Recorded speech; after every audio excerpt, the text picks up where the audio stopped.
to do today is to do a little bit of baseline setting, talk a little bit about the relationship between finance and marketing, talk a little bit about the financial measure that we're going to focus on in this class, which is cash flow. And then toward the end of the class, the last half of the class, introduce you to a tool for product design. Finance is really the language of the firm, and we do lots of really important things in marketing. I really believe marketing drives the firm in terms of growth, in terms of revenue. But the reality is that firms have to report in terms of financial measures. And so you have to be able to speak the language of the firm. CEOs are most concerned about the measures they're going to have to report to the people to whom they're responsible, boards of directors, investors. But beyond just the language and the need to report, there are many, many decisions that we make in business, and particularly in marketing, that produce what we call non-comparable outcomes. It's hard to compare them. So do I spend another $5 million on advertising, or do I spend that $5 million on a trade promotion with retailers? How do I make that decision? Well, really the only way to make that decision is to put it in terms of a common metric, a common measure. And that's really the return that you're going to get. So what's the cost, what's the return? Now I can compare alternative actions, and I can compare those across products, across markets, across customers, you name it. Good morning. One of the things that really frustrates CFOs and CEOs is when marketers come to them with great plans, but they have no way to compare one plan to another. And so putting it in financial terms really helps them make decisions. It also provides accountability. And you know, I love creative awards and product design awards, and those are all really nice indicators of success. But at the end of the day, we're all accountable for the firm staying in business, and that means generating sufficient revenue. So it really provides a way of being accountable. Also provides a way to facilitate working in a team.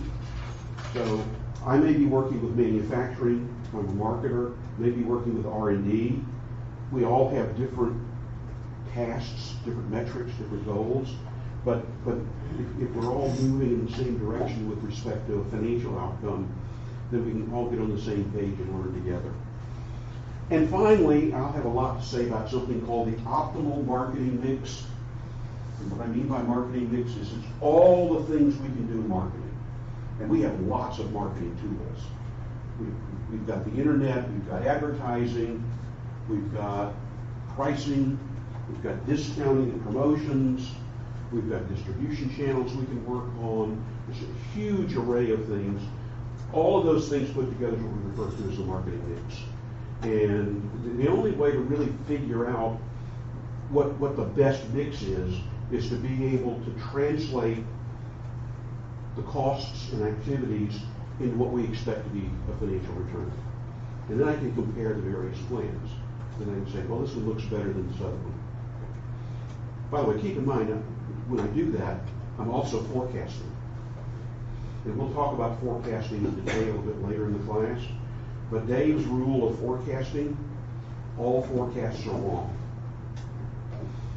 It's just some are more wrong than others. So we try to get close. Companies report several things. And again, I'm not going to spend a lot of time repeating things I hope you've had in other classes, but just to put in perspective, what companies report from a financial perspective are really three things: an income statement, a balance sheet, and cash flow.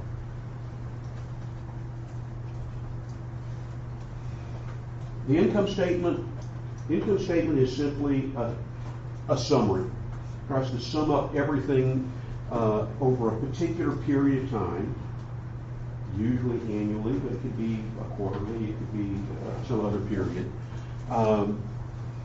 But the idea is to provide some kind of indication of overall financial performance.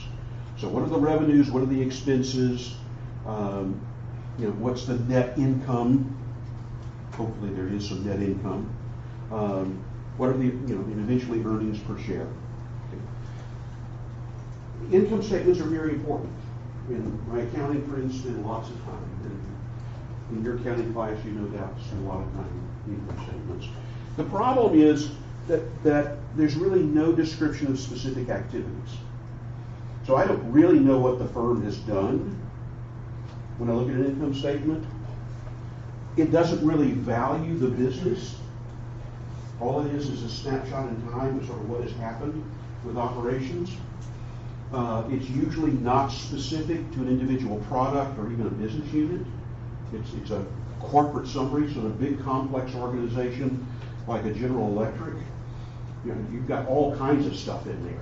Because they make plastics, they make jet engines, they make imaging equipment, and it all gets summarized in, oops. Let me get that here.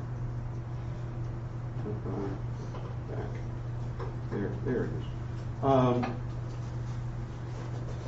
Revenue and receipts are different. Typically, balance the income statement doesn't include receipts. That's the money actually received from a business. So, and then costs are really fungible. Again, my friends in accounting do all kinds of clever things with costs. But I can allocate a building to one product, not another. In so doing, I can really make one product look a lot better than another. Okay. And these are the kinds of games people play. And I don't really have a problem as long as you as a marketer understand what's happening. But that's the income statement. This is Coca-Cola's quarterly income statement. You can see it's the net operating revenues, the cost of goods sold, then the gross profit, some change data, some information on taxes. A really useful snapshot. If you're an investor, you'd like to know how the company is doing. On the other hand, it's very limited. So we also get a balance sheet. The balance sheet is simply a snapshot in time of what a company owns and owes and the amount that's been invested by the shareholders. It includes assets, some assets, liabilities, and shareholder equity.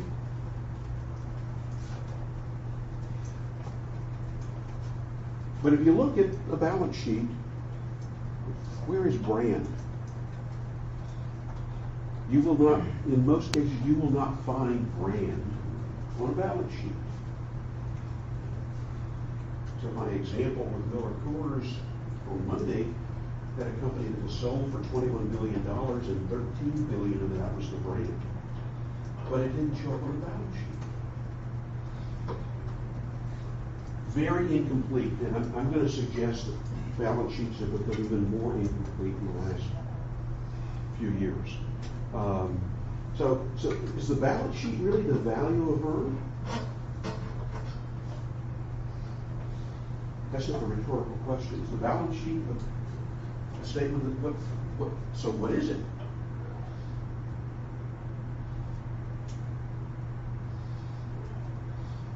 If it doesn't include brand or a variety of other intangible assets, what's the balance sheet do for us? Yeah. Shows tangible assets that you own as a company? Well, it does provide, it provides some information about some assets, mostly tangible assets. Buildings, equipment, some intangible assets may be there. Patents, for example, might be there. They have a value. But there are a lot of things that are not going to show up. Procter, and the only time brand shows up on a balance sheet is on two occasions. One, when they're bought and are sold. So Procter & Gamble in 2005 bought Gillette. They bought Gillette for $57 billion, with a B, $billion. They had to put that on the balance sheet, because it's now something they bought. By the way, if they had created Gillette internally, it would never appear in the balance sheet. So the only things that tend to appear on the balance sheet are things that were external, that were purchased. By the way, if you followed the news, Procter & Gamble has carried Gillette on its books for 14 years, since 2005, at $57 billion. Earlier this year, they decided to change the value. This is the second reason why brand can show up on the balance sheet. They decided that there was an impairment. That means that somehow or another the value of the brand went down. By the way, you can make the value of a brand go down, but you can never make it go up. It's accounting rules. So when they took an impairment of $7 billion, what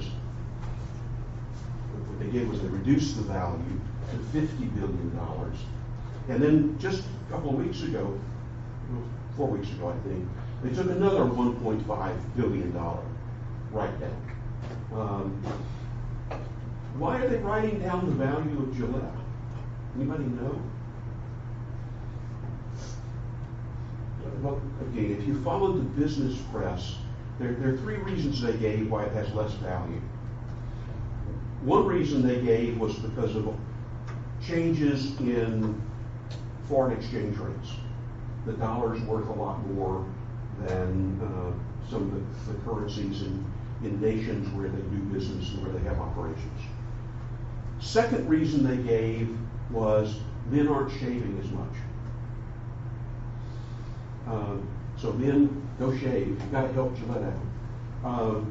And so that's reduced demand. And the third reason they gave was they now have new competitors like Dollar Shave Club and Harvey's and others, which have kind of different business models. But they wrote it down by now almost $9 billion. It's worse than it appears, though, because probably what happened from 2005 until early 2019, they probably actually increased the value of that brand. It probably was worth like $80 billion. Now, if they're writing it down to $50 billion, that's not a $7 billion write-off. That's a $30 billion write-off. That's a big write-off. Yeah. Why can the brand value only ever go down? Because there is no provision for increasing the value of a brand under current accounting standards.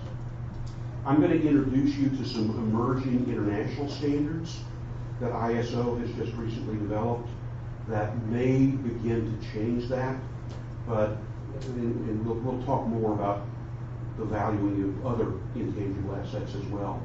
But accountants have been very loath to get involved in valuing intangible assets like brands. If there's a transaction, they're happy to record that, and that's why when Gillette was purchased, it went on the balance sheet because it was actually a purchase price. And accountants were really happy to put it on there. But in the absence of a purchase price, how do you value a brand?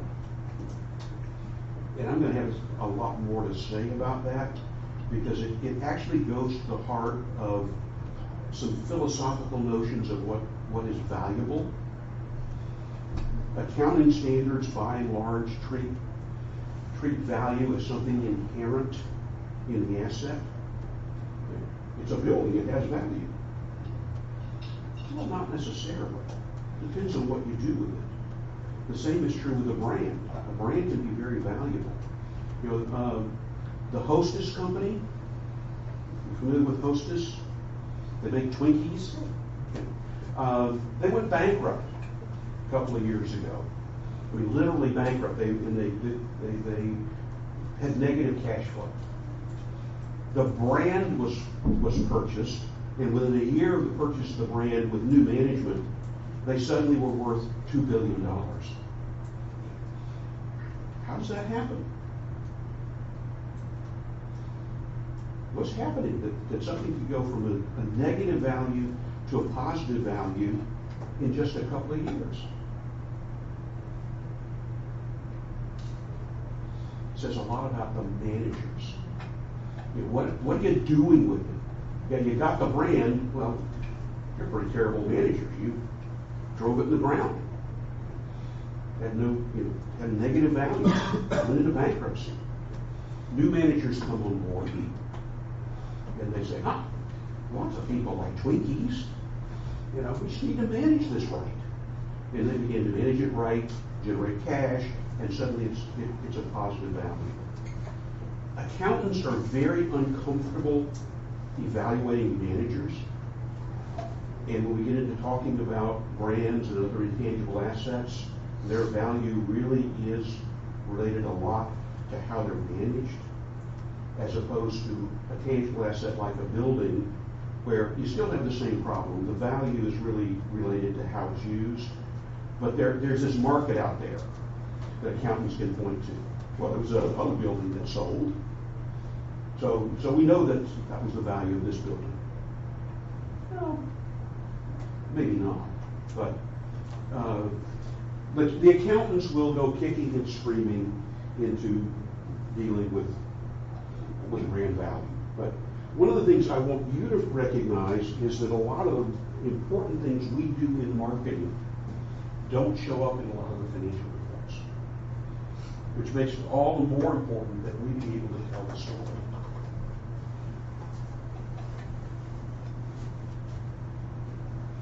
There's Coca-Cola's balance sheet.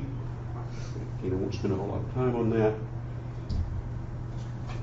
The measure that I'm going to spend time focusing on in this class, and the measure that I think is really relevant for understanding not only the performance of marketing, but the performance of the firm as a whole, is cash flow. That's a real measure of financial performance. What goes on the balance sheet, what's in the income statement, a lot of that is summary. It's based on assumptions about performance, assumptions about how you're going to treat costs. Cash flow is simply the net amount of cash and cash equivalents that are transferred into and out of the firm. It's really a measure of the ability of the firm to create value for shareholders. The ability to generate revenue is really a measure of value. By the way, and that value resides first with customers. As customers are reaching into their wallets and pulling out money and handing it over to the firm because they think they're getting something valuable. So we're going to spend a lot of time talking about cash flow as a useful measure in marketing. This is Coca-Cola's cash flows. Again, I won't spend a lot of time on this, just give you an example. It's in the book, you can look at it, it's also on the slides. But if you were to go back and look at any of these financial statements, where's marketing? Hard to find marketing in any of these financial statements.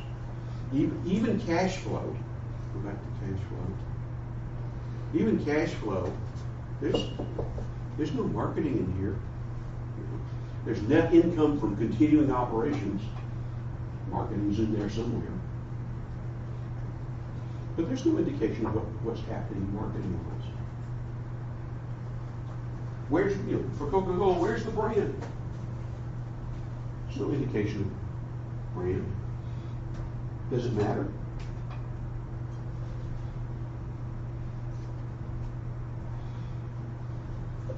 Why do people pay a premium for shares of Coca-Cola? You look at what they report as assets, and the value of Coca-Cola shares is far more than the value of the assets that they report. It's all about brand. But it's missing. What else is missing? Where's the secret formula? You all know about the secret formula for Coca-Cola? It's a 100-plus-year-old formula for the syrup that they guard jealously. I can can see the secret formula in any of those financial statements. Is it an asset? You bet it is. It's how they make their money. They basically are in the business of selling syrup. That's and image, brand. Everything else is just kind of overhead. So there are a lot of things that show up on financial statements that may be useful, but they don't necessarily tell us a lot about the real value of a firm. And a lot of what's missing are what we call intangible assets. An intangible asset is simply something that's not physical in nature. You can't really hold it in your hand. So a brand is an intangible asset. I can't hold it, look at it, touch it. Customer loyalty. It's an asset. If I've got somebody who keeps coming back regularly to purchase my product, that's an important cash stream. That's an asset. I can't really hold it in my hand. Intangible assets come in a couple of forms. There are what we call indefinite intangible assets. Indefinite means we don't know how long they're going to last. And indefinite intangible assets are the things that accountants are really uncomfortable about putting on the balance sheet or in the income statement, because they don't know how long they're going to last. The value may change over time depending on how the asset's used, and so the way accountants handle this is they just, well, we won't report that. It's too fuzzy, and if we're wrong, people sue us. And I get it. And then there are some intangible assets that are definite. There's a definite link, definite life, and they may actually end up in some cases on the balance sheet. So a patent. Patents have a life of 20 years.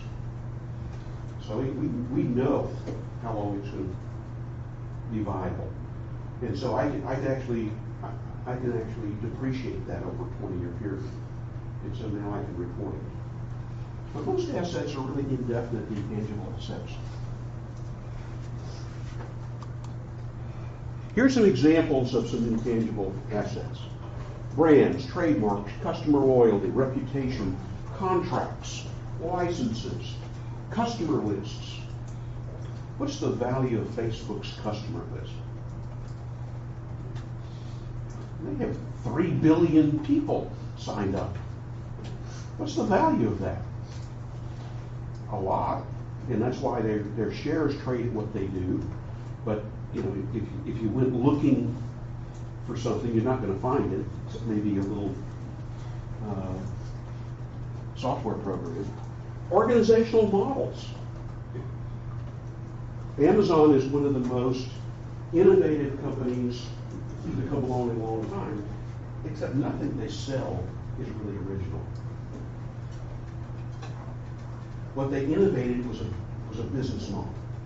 And we're going to talk about business models in a couple of weeks, but basically it's an organizational structure that was different, and it has value. R&D, we talked about patents, copyrights. By the way, copyrights are valid for the life of the creator plus 70 years. So Snow White is still copyrighted, because although Walt Disney died in the 60s, 70 years hasn't passed, so Disney still owns that copyright.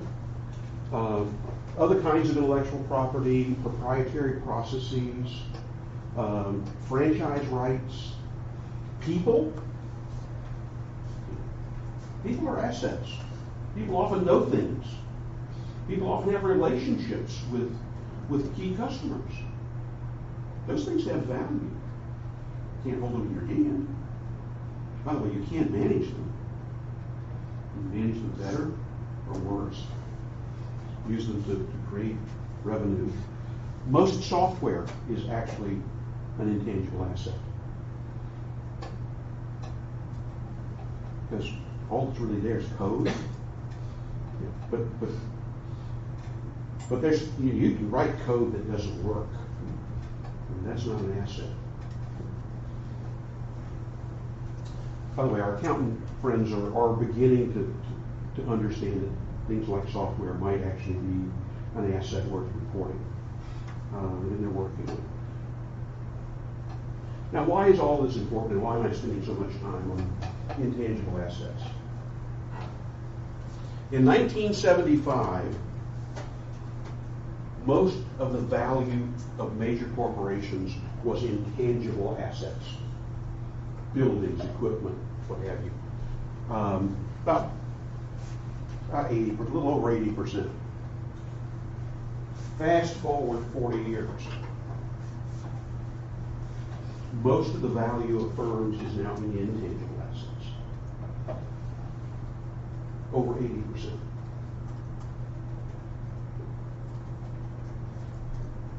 Now, why is that happening? What's going on? Before I get to that exercise, what's going on? Why would suddenly, not so suddenly, it's taken 40 years, but it was a pretty consistent trend over time. Why are intangible assets now so much more a part of the value of a business than they were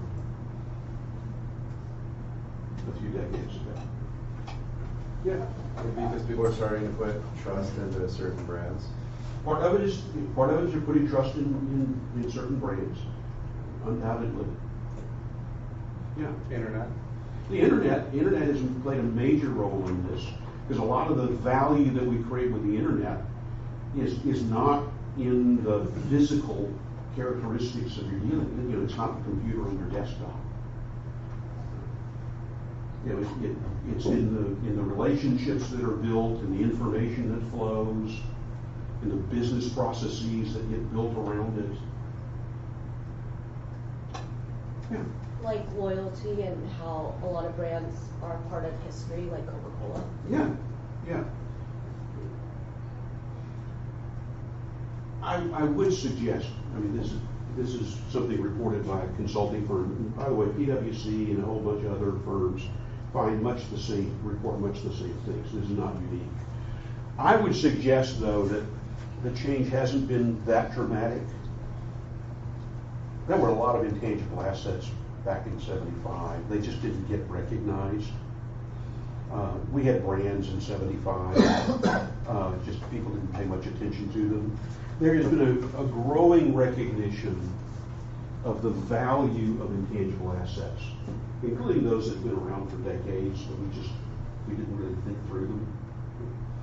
But it's also true that there are a whole host of intangible assets that have developed as a result of information technology, the internet, changing business models that didn't exist in the past.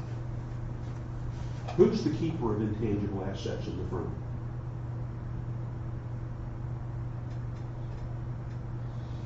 Who's responsible for managing?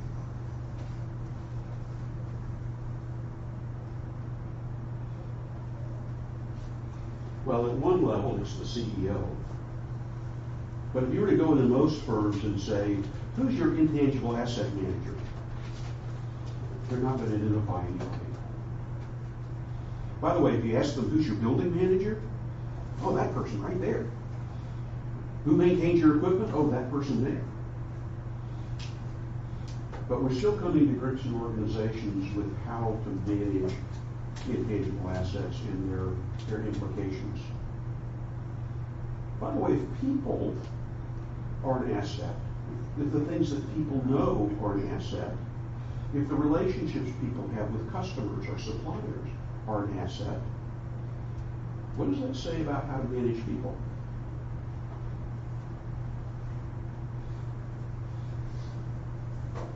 Should I simply say, you cost too much, you're gone? You might ask yourself, yeah, we may need to do some cost cutting here, but what am I losing when I lose that employee? Am I losing a relationship that's valuable? Am I losing some knowledge that is going to be difficult to replace? It suddenly changes the way you think about people. as well as things like brands and customers. Just a little thought exercise. Somebody pick a business, any business, name one. McDonald's. McDonald's. I happen to know McDonald's really well. What are its tangible assets? Cashier. Okay. The food. In food inventory, yeah. Yeah. Mhm. Like the machines they use at the frying. Yeah, there's the machines, the point of purchase, point of sales machines. Yeah. Buildings. Yeah, the buildings. Yeah. And these are tangible assets. And McDonald's owns some of its own stores, so it actually owns those assets. What are the intangible assets? Managers. Managers? Yeah. Customer loyalty. Customer loyalty. How about brand?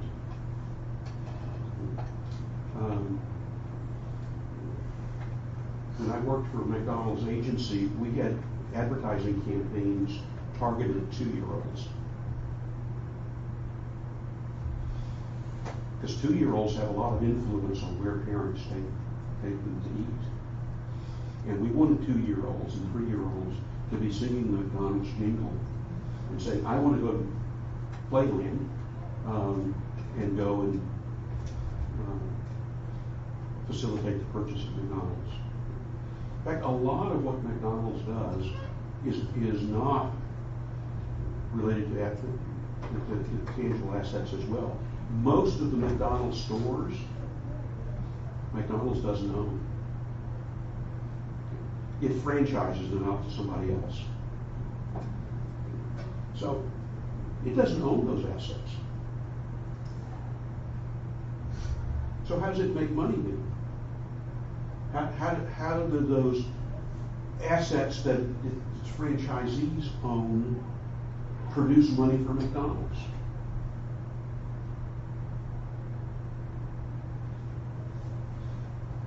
Well, I'll tell you how they do that. To be a franchisee, you have to pay a fee. To be a franchisee, you have to rent the property on which the building sits from McDonald's. So in fact, that was the real innovation in McDonald's. That's how they control their franchisees. So they own the property on which they sit. And then they charge rent. And then there's a licensing fee for use of the McDonald's name. There's a fee for using all of McDonald's proprietary products.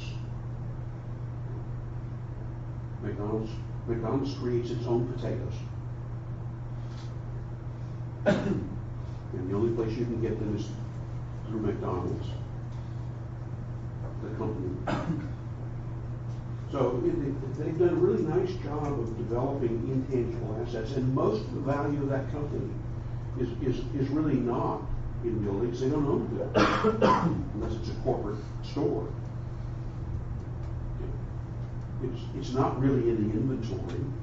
I mean, yeah, there's some inventory, but the value of potatoes is not particularly high. Even really good potatoes, the value is not really high. But it's in all these intangible assets that the firm owns. And it's about maintaining the brand, refreshing the brand.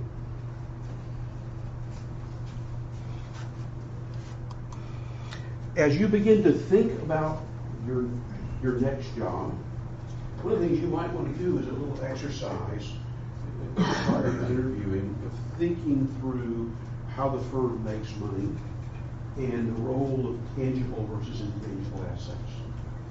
And really having a conversation as part of the interview about managing intangible assets effectively.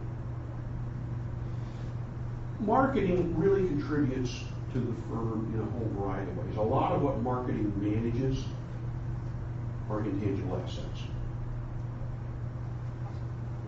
Customer loyalty, brand, franchise agreements, contracts with distributors. I mean, that's all marketing and it's all intangible.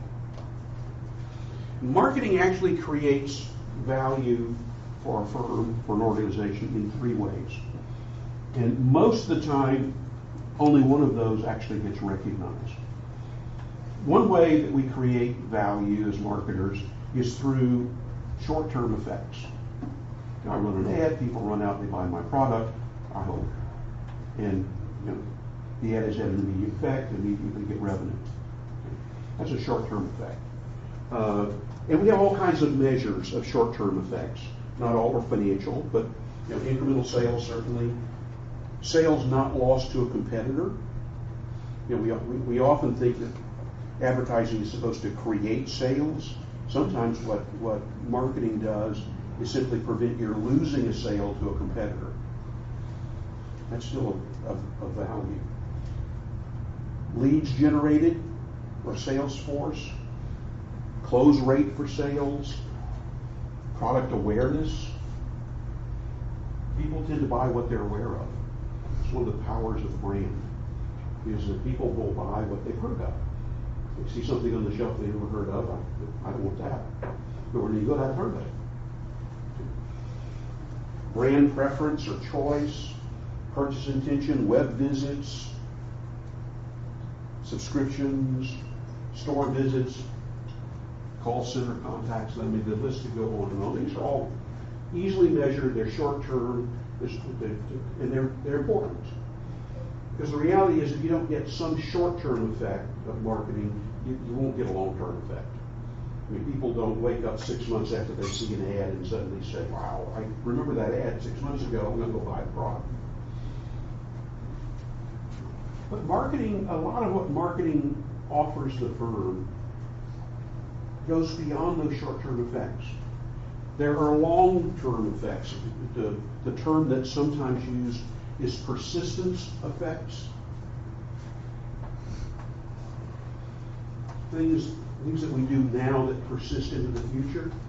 So when we build a brand, I create awareness, I create a positive attitude, an intention to purchase, a willingness to pay a premium, which doesn't affect just the next sale, but the next sale and the next sale.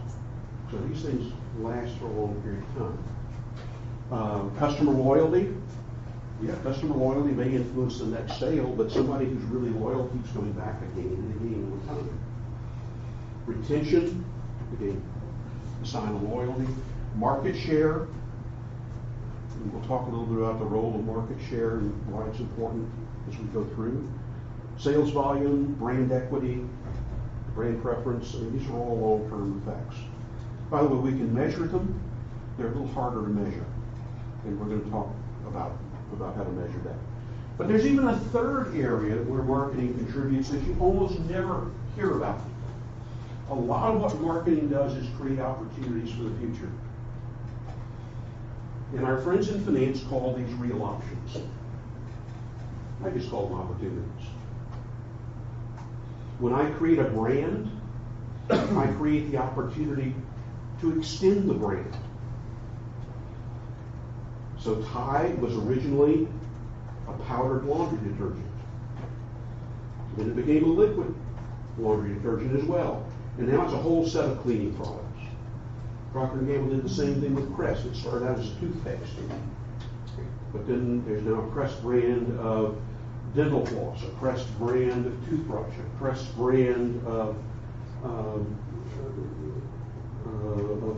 floss. And so what they've managed to do is create a whole dental system, a dental hygiene system around that brand. But what made that possible, certainly what made it possible at a lower cost, was they had built the brand to start with. If I set up a website just for information, just to be in contact with my consumers, I've actually created an option, because I can turn that website into a distribution channel. I don't have to, just leave it there and people go there and get information. But if I plug in the opportunity to make an order, I've now created a distribution channel. I may decide to exercise that option or not.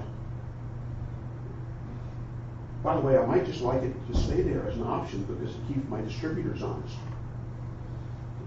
You don't work with me, then I'm going to open my own channel. But these are ways that marketers create value. And when you begin to think about a marketing action, you really want to think in terms of what's the effect going to be short term, what might be the long term effect, what might be the opportunity that's being created, and what's the value of all of that. People who do mathematical modeling of these things suggest that the value of most marketing activities is at least double the long-term value, to at least double the short-term value. And that's a pretty powerful statement about marketing. By the way, there are some marketing actions that can have negative long-term effects. So when I do a lot of price promoting, what am I telling people to use as the basis for deciding to buy the product? Price. I'm basically saying, ignore the brand. I'm telling you, buy the price because I'm giving you a discount. But what we have found is that brands that price promote heavily over time begin to lose the value of their brand. So not everything we do in marketing necessarily produces positive value, and we want to be aware of that. In trying to figure out how marketing activities ultimately turn into value to the firm, the place to start is with something called a margin. Hopefully you've all been exposed to margins. But all margin is whatever the customer is willing to pay for the product minus the cost of producing that product. That's the gross margin. Now, the cost of producing a product is not the only cost that we have. So there are a whole bunch of other kinds of costs. And in marketing, we're going to be concerned primarily with the contribution margin after marketing expenditures. Yeah, somebody has to pay for the building and somebody has to pay for the attorneys and all of that. But we're going to mostly ignore that. But we are going to pay attention to what the marketing costs are. So we'll spend a lot of time talking about the total contribution margin after marketing expenditures. So it's the selling price of the product or service minus the cost of production minus whatever the cost of marketing activities have been.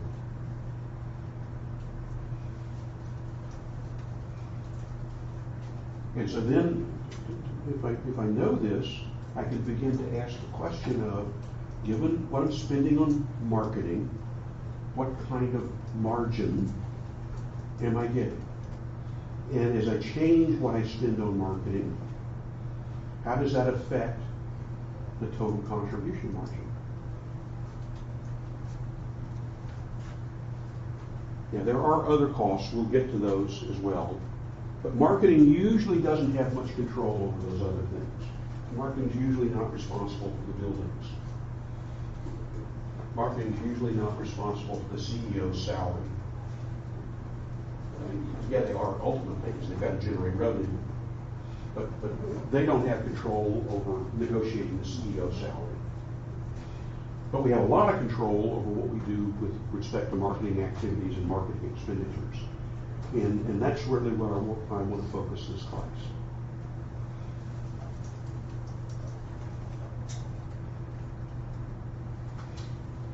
As you no doubt have been exposed to in your finance class, money that you receive in the future is not worth as much as money you receive today. So we have a problem of time. And particularly in marketing, things that we do today may not pay off immediately. I can run television advertising for automobiles. Unfortunately, people don't jump out of their chair when they see the ad and go buy a car. They wait until The old car breaks down, they have a different kind of need, you know, there's a purchase occasion that arises, and at that point, the advertising may have created a preference for a vehicle, and they act on it. By the way, this is another reason why accountants don't really want to get into putting anything related to marketing on the books. Because in accounting, you want to be able to tie expenditures and activities to known outcomes.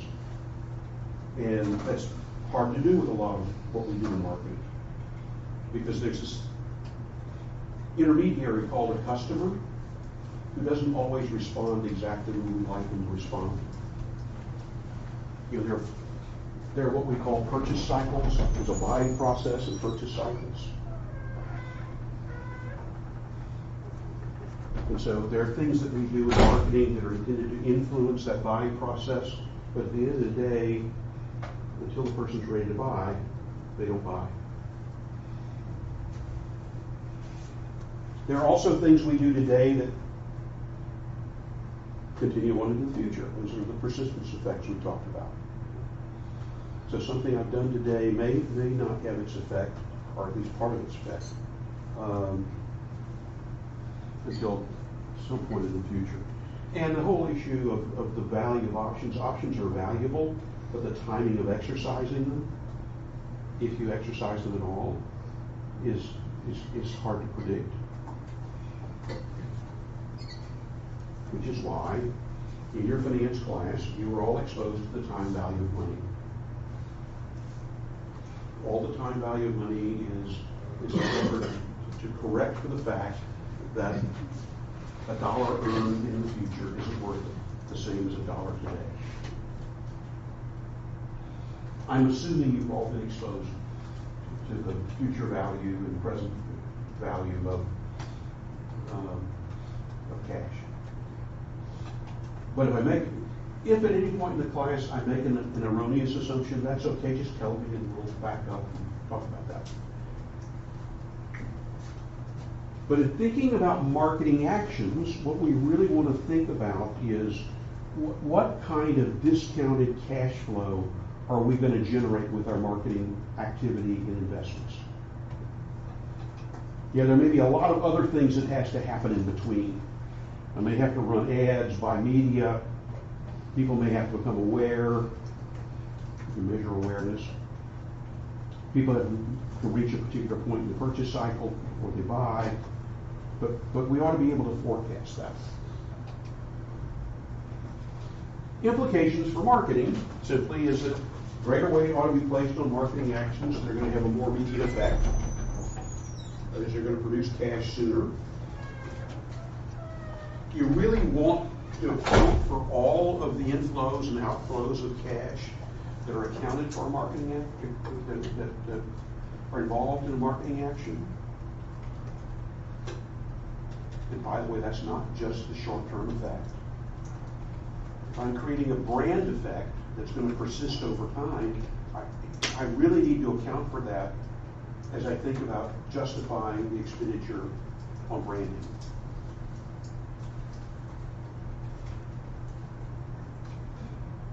Yes, this makes it difficult to estimate cash flows, but it's not impossible. One of the things that we focus on a lot in marketing is market share, and I'm going to have a lot more to say about market share through the course. But all market share is the sales volume in units divided by the size of the market. Or I could put in dollar terms, it's how much revenue I generate in the category relative to all the revenue in the category as a whole.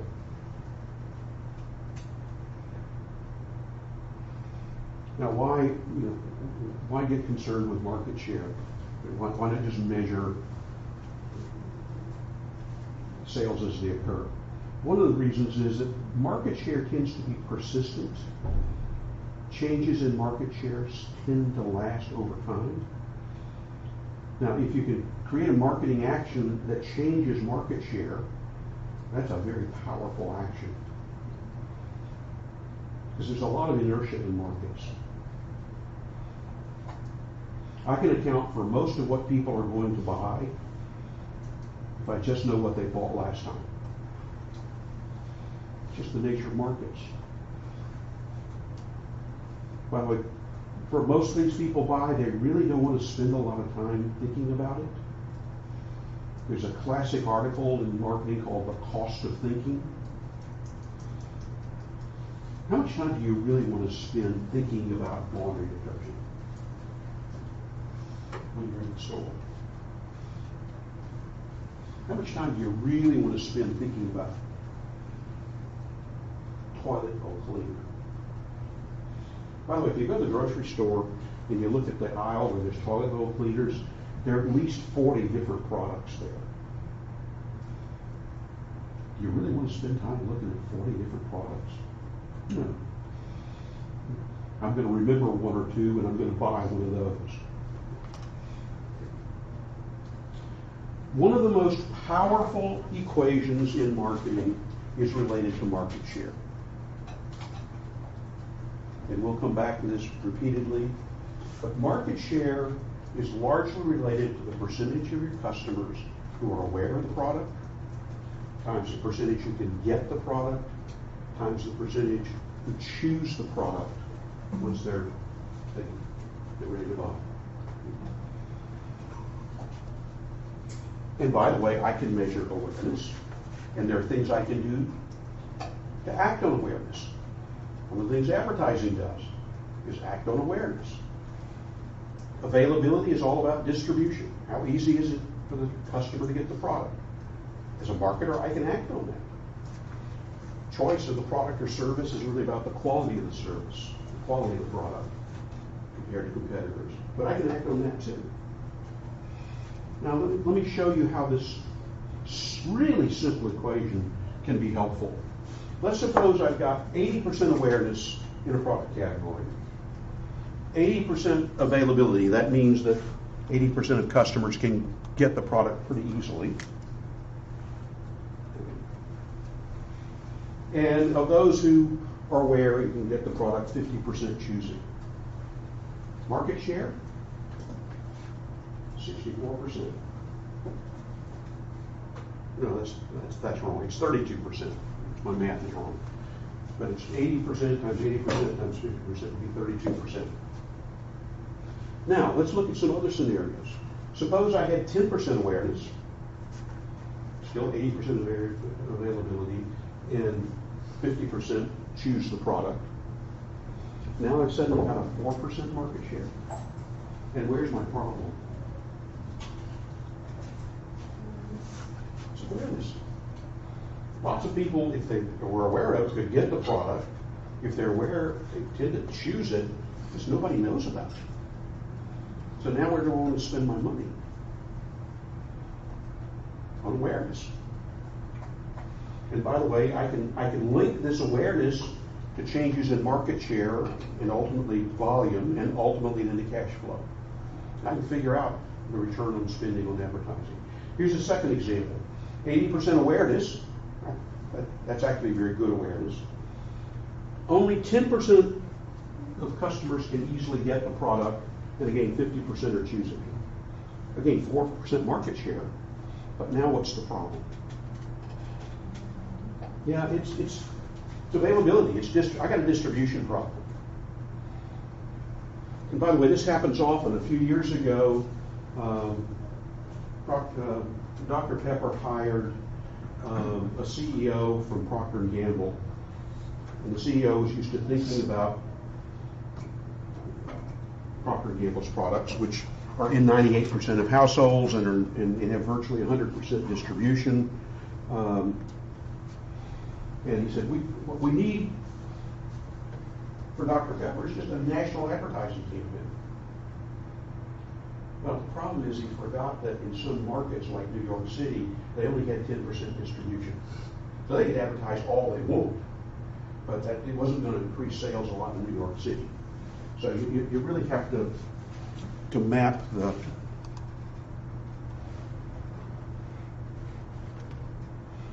and finally, market share, 80%.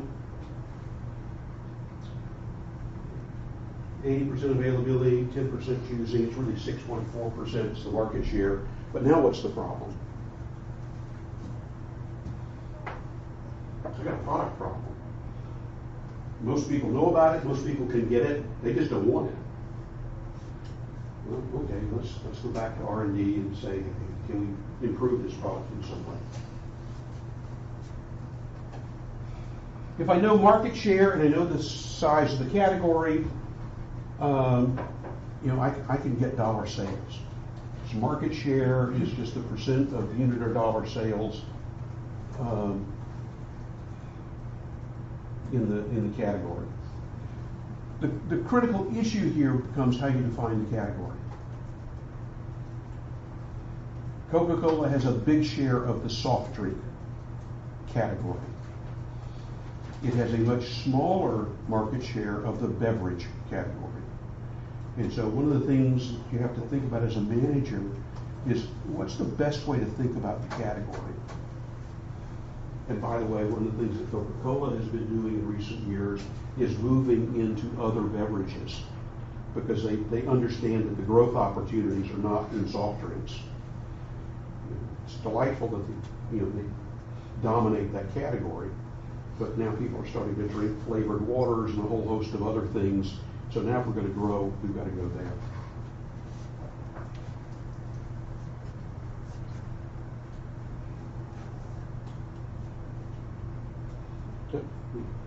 This way. In general, there are two major measures of the health of a business, the health of a firm. If you look at the letters of CEOs in annual reports or in their letters to the shareholder, you must always see them mention two things. One is growth. We want to grow. And that's really driven by the market and by the strategy in the market. By the way, that's all about marketing. And the other thing is cash flow. Cash flow is driven by sales, costs, and strategy. But ultimately, it's really driven by what the customer is willing to pay. So a lot of what I'm going to have to say throughout the semester about the ultimate benefit of marketing activities, marketing expenditures, is going to be in terms of how does it help us with cash flow, how does it help us with growth. And there are a variety of growth strategies that have been identified.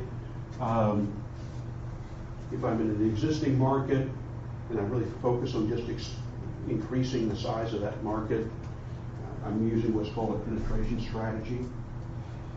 I just want to sell more to the same customer. That could mean taking share away from a competitor. That's really hard to do. Could mean getting customers to use more of my product or use it more often. So Clorox, which has roughly half of the bleach market in the United States, competes with a variety of other firms, none of which has more than about a 10% share. So if they spent their marketing dollars trying to take share away from their competitors, probably would not be very efficient. So what has Clorox done? They've created a whole set of other products that include bleach. And the goal here is to sell more bleach. Because if people use more bleach, then with 50% share, you're going to get your share. That's market penetration. You might move into a new market. Maybe you're in the U.S. and you decide you want to move into Japan or China. Same product, same service. You move into a new market. You're not changing the product really, but you may have to change how it's delivered, how it's sold, your distribution channels. Maybe there's some tweaks you need to make. Alternatively, maybe you stick with the market that you know, but you find new products to sell to that market. So American Express, their credit card company. They also sell travel services. They sell insurance. There's a whole line of products that they now sell to the same existing customer. And then finally, you might move into a completely new product category with completely new products. That's really a new business. Yeah. In regards to like the Clorox situation, I don't remember what marketing class we talked about it, but we talked about like product cannibalism, where you own so much of the market and then you start producing more and more products, and then eventually none of your products are really doing well because they're all like competing with one another. Like, where's like the line that you draw as a company? You have to, and we'll actually talk about this a little bit later in the course, but you have to think in terms of where is the impact going to be. So if I put another product in the market, am I going to get more sales from competitors than I'm going to lose from my own product? And then I need to do financial analysis. But that's a very common problem, is that firms will, and often the problem is that firms are simply putting the same product in the market with a different label or a different price point, as opposed to really identifying a different part of the market.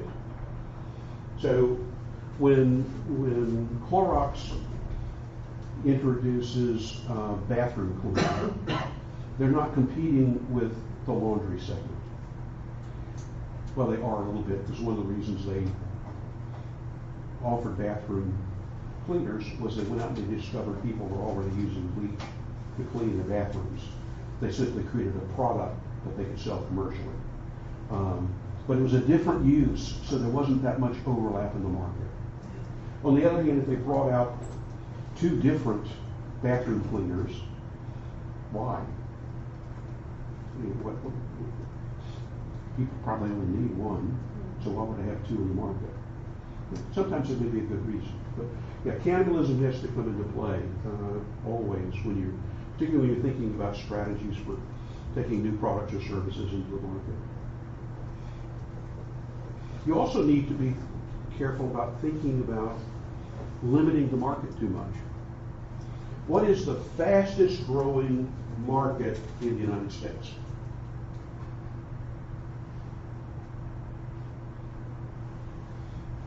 It's not a trick question. It's healthcare. You can't find another category that's growing as rapidly as healthcare broadly defined. Now, suppose you're a computer company. You're Apple, and you're looking around for growth opportunities. There's their growth. There's that healthcare category.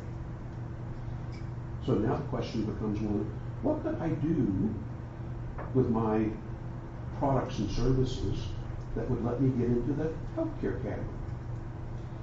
So we often create these boundaries of what the market is, which artificially restrain us.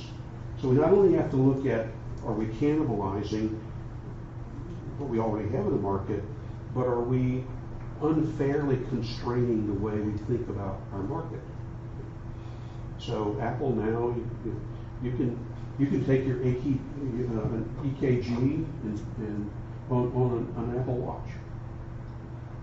There are a whole variety of health applications. So they've really got a little piece of that market. And why do they want it? Because it's growing really fast.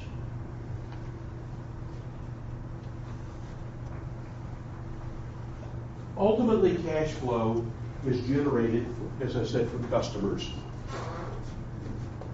Cash flow initially begins by what people are willing to reach in their pockets and pay for. But there's always a cost associated with that as well. So cash flow is really the revenue minus the costs.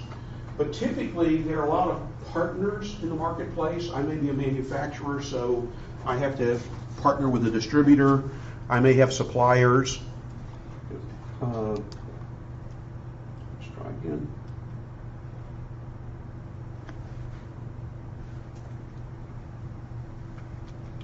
No, it's not going to go back.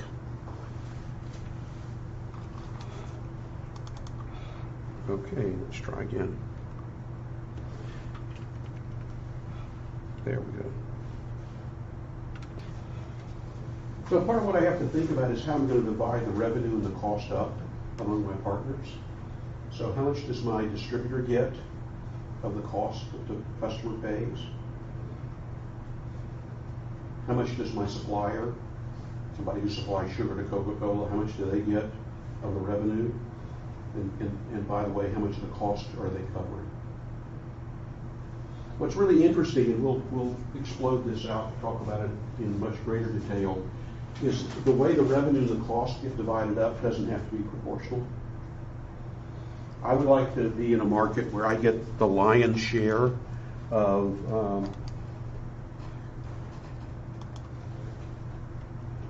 the revenue, but a minimal amount of cost. Intel is not in the computer assembly business. What does Intel sell? They sell the brains, the chip. It's the really high margin part of the computer, and all the low margin activities like assembly, they have somebody else do. So they get a disproportionate share of the revenue and push a lot of the costs off to their partners. We'll talk about that in more detail. But ultimately, in thinking through this, you need to recognize that the value starts with the customer. Customers buy solutions, not products, not services. They're means to an end. They're not an end in themselves. And so I really need to understand what the customer is trying to do when they buy my product. Sometimes it's obvious, sometimes it's not. But this means I need to understand the customer's world. And I firmly believe that most customers are rational. They have reasons they do what they do. Now, they may not be my reasons. I may not agree with the reasons, but they have their reasons. And I need to understand that if I'm going to sell them something. And I need to discover that.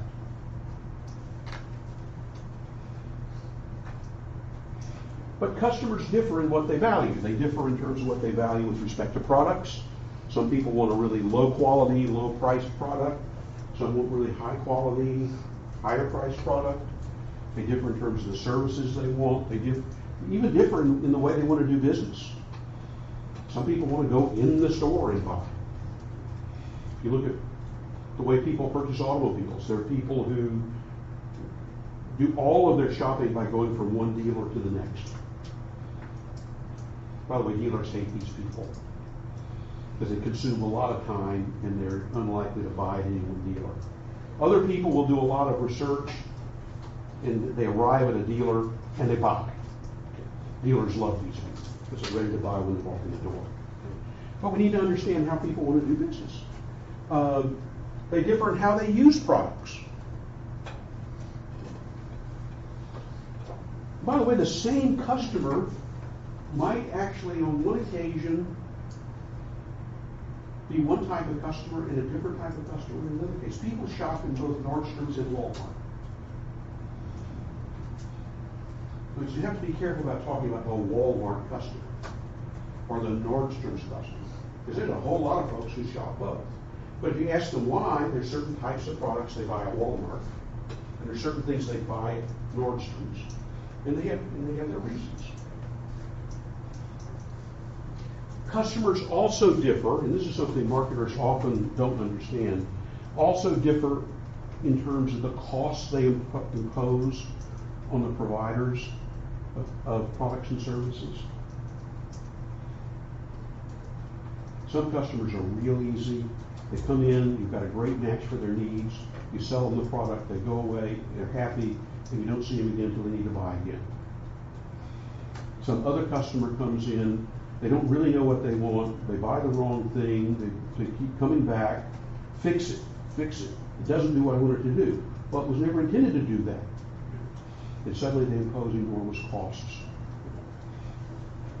There is a portion of customers that actually represent money-losing customers for most firms. Most firms don't know who they are. But firms would be well advised to figure out who they are and stop doing business with them. Or at least impose more in the way of costs. So all of this takes us into an area that you've probably been exposed to called market segmentation. You know, one size typically doesn't fit all. One of the reasons why there are opportunities in markets, the reason why there are multiple opportunities in markets is because not everybody's alike. And that's wonderful. The customers have things that they care about, but not everybody cares about the same thing. I like to talk about care-abouts. What does that customer care about? And when you begin thinking about how you're going to enter a market, who you're going to serve in a market, you really want to think about what are the care-abouts for that part of the market, and how well can I serve those? Yeah. Do you think there's, from a marketing perspective, do you think there's a market for every product? Do you No. think there's, okay. No, there are an awful lot of products, and I'm going to show you a videotape that does a fast cut through a museum that has one of every consumer product that's ever been introduced. Most of them were failures, simply because there wasn't a market for them. And the reason for that is that very often there has been no voice of the customer. You know, nobody went out and said, what does the customer really want? It's been the reverse. It's like, we can make that. Okay? And in a lot of organizations, you know, the product people, the manufacturing people, the service operations people kind of create a product and then sort of throw it over the wall to marketing and say, go sell some. Doesn't usually work very well that way. You know, ideally what you want to do is to go out and find out what the customer wants, come back to manufacturing and R&D and say, can you build this? Because if you can build it, we can sell off. But changes the relationship between R&D and marketing. And ideally, I will pick segments where I'm such a good match in my offering that I do better than my competitors, and I can charge a premium because I'm giving customers what they really want. And that's the kind of business I want to be in.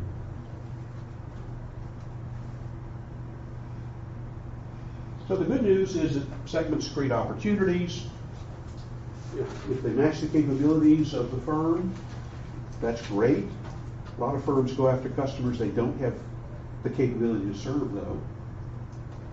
And just a caution, if you're going to compete on price, there can only be one low-cost provider in the market. There's nothing wrong with competing on price, but you better be the low-cost provider. Otherwise, you're going to be out of business. Which brings me to an introduction of a tool, and I've got about 10 minutes to introduce it. We'll spend some more time on it. And that's quality function deployment. You'll sometimes hear quality function deployment referred to as house of quality, and that's because when you lay it out, it looks like a house. But it's simply a product design tool that helps you integrate a lot of customer data. What does the customer require? Who are the customers that you want to sell to? What are the various relationships among the things customers want? And how does that translate into technical specifications? Another term you'll hear is voice of the customer. We want to go out and hear from the customer, organize that information, and ultimately create a product that's going to satisfy the customer. My friends in R&D tell me that marketing brings back completely correct and completely useless information. They go out and ask customers, what do you want? And customers say, I want a high quality product. And marketing brings that back.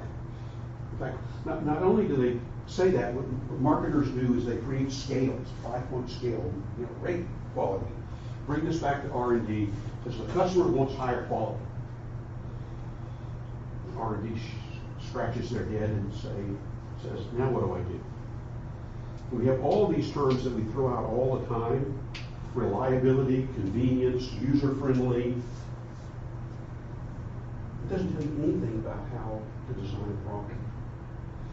Usually when customers talk about things like quality or reliability or convenience, they're actually paying attention to something very specific. And what we want to do with the voice of the customer is figure out what that specific thing is. So if somebody says it's not user-friendly, and what they mean by that is the on-off button is in the wrong place, that's really useful information, because I can put the on-off button in another place.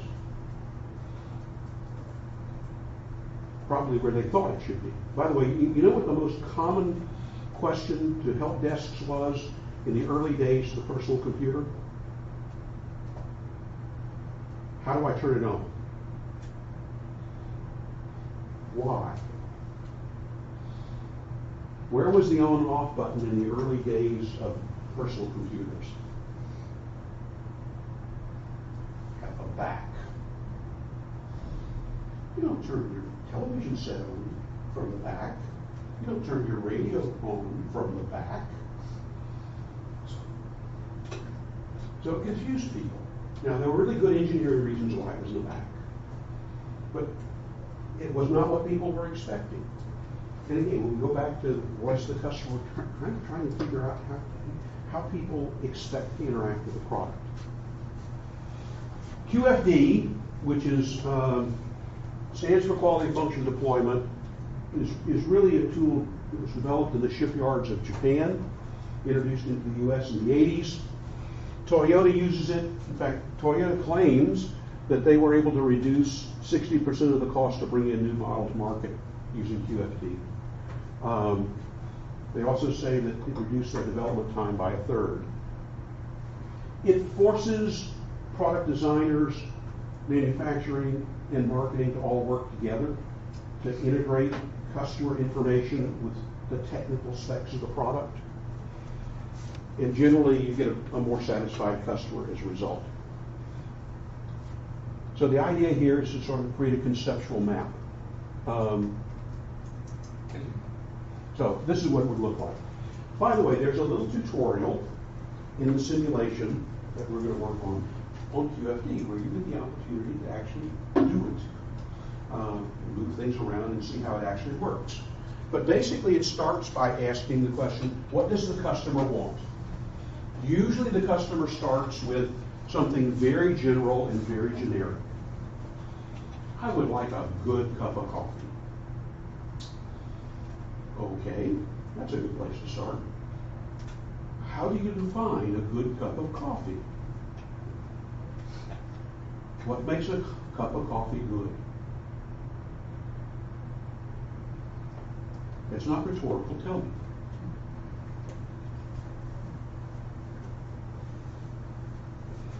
Should it be hot? Some people are saying no, so we have a market segment here. Some people are going to say yes, some people are going to say no, it should be cold. Oh, well, okay, that's fine. We've got now two different kinds of customers. We need to know that. But now, if somebody tells me it should be hot, that's helpful. That's for what? But how hot? Should it be boiling?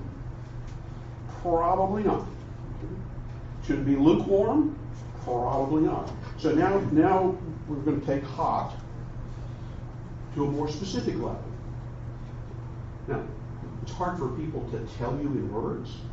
So how would I find out what the right temperature is?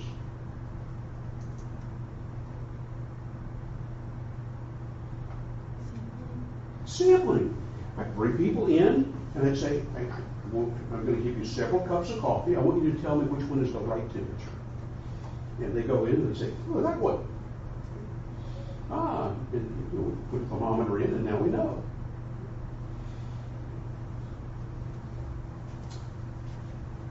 The beans. The beans have an effect. So what kind of bean? Again, because this is sensory, often people can't tell you, but you ask them to taste it. Ooh, this is really too strong and bitter. Oh, this doesn't have much taste at all. This one's just right. Okay, well, we now know what bean was brewed and how that bean was roasted. They may tell us something about the aroma, the smell. Again, it's hard for people to describe smell, but we can have people sample.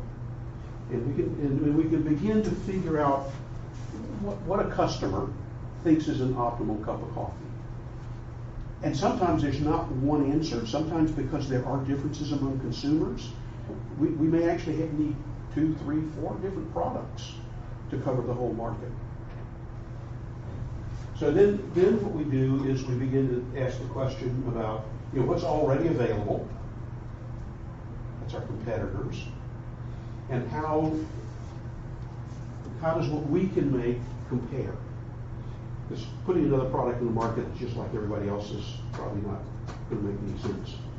So now I get the what's, I get the competitors, I get the how muches, and then I begin to turn this over to, in my coffee example, the people in the kitchen, and say, okay, this is what our customer defines as a good cup of coffee: temperature, beans, roast, aroma. Now, create a process that produces that. And they create a process. Okay. And then suddenly we now have a product design. That's the basics of the house of quality. And just to give you a sense, to start out with the what's, very often we create what's called an affinity diagram where, okay, I want you to tell me what a good cup of coffee is. And so we just take Post-it notes and put characteristics on a wall. Here's an example. This was for some flash memory. I facilitated an exercise a couple of years ago. All the things that people said were important in flash memory. These were technical engineers. But basically, you start out brainstorming. People are going to give you these broad general answers initially, and then you start drilling down. You say you want something that's user-friendly. Well, what does that mean? What makes something user-friendly? You say you want something that's convenient. What do you mean by convenient? Does it mean it's always on, or simply that it comes on quickly when you turn it on? Those are two different things.